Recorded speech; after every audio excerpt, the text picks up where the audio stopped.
Hi everyone, welcome back to my channel Concepts of Civil Engineering. My name is Anamika Gupta. Guys हम आज के video में एक और एनडीटी टेस्ट के बारे में पढ़ने वाले हैं. मैं अपने चैनल पे पहले ही एक एनडीटी टेस्ट डाल चुकी हूँ जो कि रिबाउंड हैमर टेस्ट था. एनडीटी टेस्ट क्या होते हैं? बेसिकली ये देखिए नॉन डिस्ट्रक्टिव टेस्ट होते हैं जो कि कंक्रीट के ऊपर किए जाते हैं कंक्रीट की स्ट्रेंथ चेक करने के लिए, उसकी क्वालिटी चेक करने के लिए. ठीक है, ये जो टेस्ट होते हैं इसके अंदर विदाउट मतलब कंक्रीट को डैमेज किए बिना ही हम कंक्रीट की टेस्टिंग करते हैं. ठीक है, इसलिए इसे एनडीटी बोलते हैं, यानी कि नॉन डिस्ट्रक्टिव टेक्निक्स बोलते हैं. ठीक है, तो उसके अंदर कई सारे ऐसे मेथड्स आते हैं. तो रिबाउंड हैमर टेस्ट हमने पढ़ लिया था, आप मेरे चैनल पर जाके वो वीडियो चेकआउट कर सकते हैं. मैं उसका लिंक आपको दे दूँगी डिस्क्रिप्शन बॉक्स के अंदर. एंड दूसरी चीज़, आज का जो वीडियो है वो है अल्ट्रासोनिक पल्स वेलोसिटी मेथड. ठीक है, ये एक बहुत ही इंपॉर्टेंट एक मेथड है कंक्रीट की क्वालिटी चेक करने का एनडीटी के अंदर. ठीक है, तो इस वीडियो के बारे में हम ब्रीफ में पढ़ेंगे इसके बारे में. चलिए वीडियो स्टार्ट करते हैं.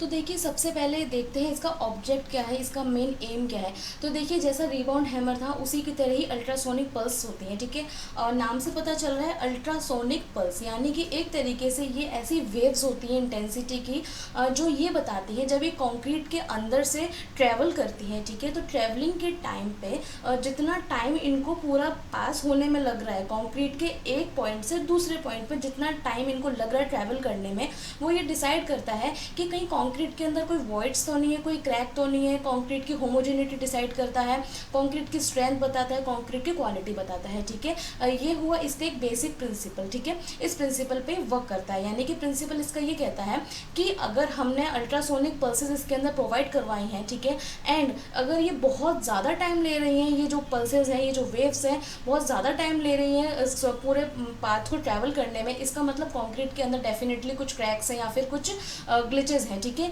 लेकिन अगर ये बहुत ही ज़्यादा हाई इंटेंसिटी की हमको वेव्स मिल रही है, पल्सेस मिल रही है, इसका मतलब क्या है, जो कंक्रीट है वो बहुत ही अच्छी क्वालिटी की है, बहुत ही फाइन उसकी जो प्रपोर्शन है वो बहुत अच्छा है, काफ़ी अच्छी उसकी होमोजेनिटी है. ये सब चीज़ें हमें बताती हैं. ठीक है, तो बेसिकली ये जो टेस्ट होता है ये क्या बताता है, क्या असेस करता है, ये कंक्रीट की क्वालिटी को असेस करता है, उसकी स्ट्रेंथ को असेस करता है, और इसी के साथ बहुत सारी चीज़ें बताता है हमें. ठीक है, पहली चीज़ तो उसकी ये हो गई. एंड दूसरी चीज़ ये जो अल्ट्रासोनिक पल्स वेव्स होती है किस तरीके से वर्क करती है. देखिए बेसिकली ये एक ऐसा इंस्ट्रूमेंट होता है जिसमें दो पॉइंट होते हैं. ठीक है, जैसे हमारे ईयरफोन्स होते हैं उसी की तरह इसमें दो वायर होते हैं जो कि कनेक्टेड होता है.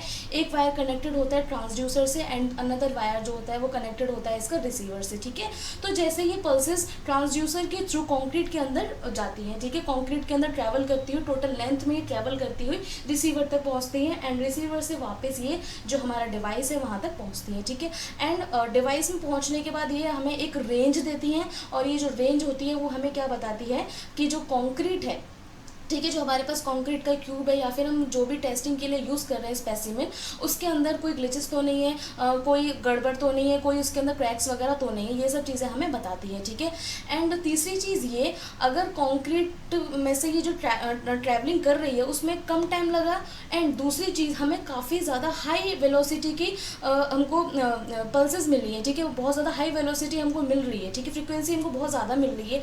इट मीन्स कंक्रीट बहुत ही ज़्यादा अच्छी क्वालिटी का है. ठीक है, कंक्रीट के अंदर कोई भी क्रैक्स नहीं है, कोई भी वॉइड्स नहीं है. ठीक है, ये सारी चीज़ें हमें क्या बता रही हैं, कंक्रीट की अच्छी क्वालिटी बता रही है, होमोजेनिटी बता रही है, डेंसिटी बता रही है. यानी गुड क्वालिटी हम किस किस टर्म में बात कर रहे हैं, कंक्रीट की डेंसिटी, उसकी होमोजेनिटी, उसकी यूनिफॉर्मिटी, बहुत सारी चीज़ों के बारे में. ठीक है, अब एक बार देखते हैं ये वर्क किस तरीके से करता है.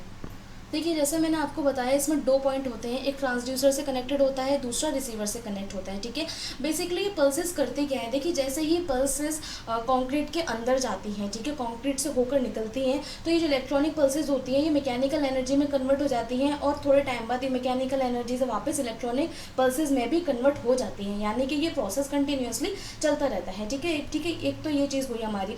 दूसरी चीज़, इसके अंदर जो फ्रिक्वेंसी मिलती है हमको, ठीक है, उसकी जो रेंज होती है वो 20 किलो हर्ट्ज से लेकर 150 किलो हर्ट्ज तक हमको मिलती है. ठीक है, ये हमें क्या बताती है, ये रेंज कंक्रीट की क्वालिटी बताती है हमें. ठीक है, एंड तीसरी चीज़ ये, जैसे कि मैंने आपको बताया इसका पूरा मैकेनिज्म किस तरीके से वर्क करता है. ये जो वायर्स कनेक्टेड रहते हैं, यहाँ से पल्सेस टाइम ट्रैवल करती है. ठीक है, जितना लेंथ इसको ट्रैवल करने में लगता है, जितना टाइम लगता है, वो सारा टाइम यहाँ पे नोट हो जाता है, इस मशीन में, इस डिवाइस में आ जाता है. ठीक है, एंड इसी के साथ इसकी फ्रिक्वेंसी भी हमको मिल जाती है साथ में. ठीक है, देखिए जो पल्सेस का जो ट्रांसमिशन होता है, यानी जो ट्रांसमीटर कनेक्शन होता है, वो बेसिकली 3 तरीके से होता है: direct transmission, semi direct transmission and indirect transmission. ठीक है, तो ये जो डायरेक्ट ट्रांसमिशन होता है उसके अंदर जो वेव्स होती हैं, जो पल्सेस होती हैं, वो बिल्कुल सीधी ट्रैवल करती हैं। ठीक है, सेमी डायरेक्ट के अंदर सीधे ट्रैवल ना करके लेफ्ट टू राइट और राइट टू लेफ्ट ट्रैवल करती हैं, और इनडायरेक्ट के अंदर ये जो पल्सेस होती हैं वो किसी भी डायरेक्शन में जिगजैग ट्रैवल करती हैं। ठीक है, लेकिन जो मोस्टली सबसे ज़्यादा इंपॉर्टेंट, सबसे ज़्यादा यूज़ किया जाता है वो है हमारा डायरेक्ट ट्रांसमिशन, क्योंकि सबसे ज़्यादा रिलायबल है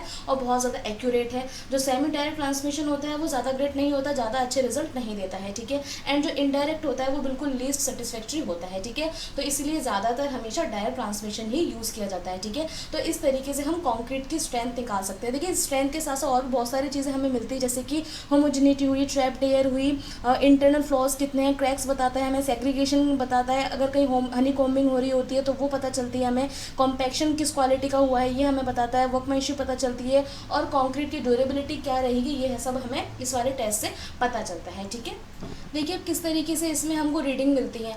अगर पल्स वेलोसिटी 4.5 किलोमीटर पर सेकंड से अबव है, इट मीन्स जो कंक्रीट की क्वालिटी बहुत ही ज़्यादा शानदार है, एक्सीलेंट क्वालिटी की कंक्रीट है। ठीक है, उसके अंदर कोई भी क्रैक्स वगैरह नहीं है। अगर 3.5 टू 4.5 की रेंज में, इट मीन्स कंक्रीट की क्वालिटी गुड है। 3.0 टू 3.5 की रेंज में, इट मीन्स कंक्रीट की क्वालिटी मीडियम है।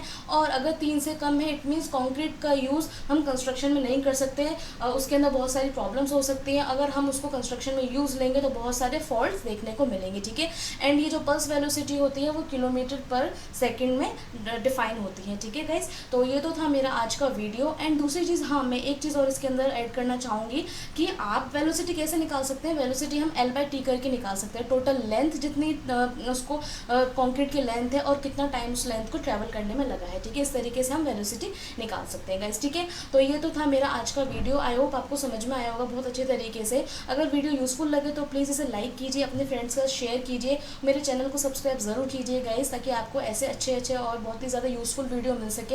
And please don't forget to hit the bell icon, because मैं जब भी कोई नया वीडियो डालूँ तब आपको उसका नोटिफिकेशन मिल जाए। मैं मिलती हूँ आपसे अपने अगले वीडियो में। Till then take care, bye, thanks for watching.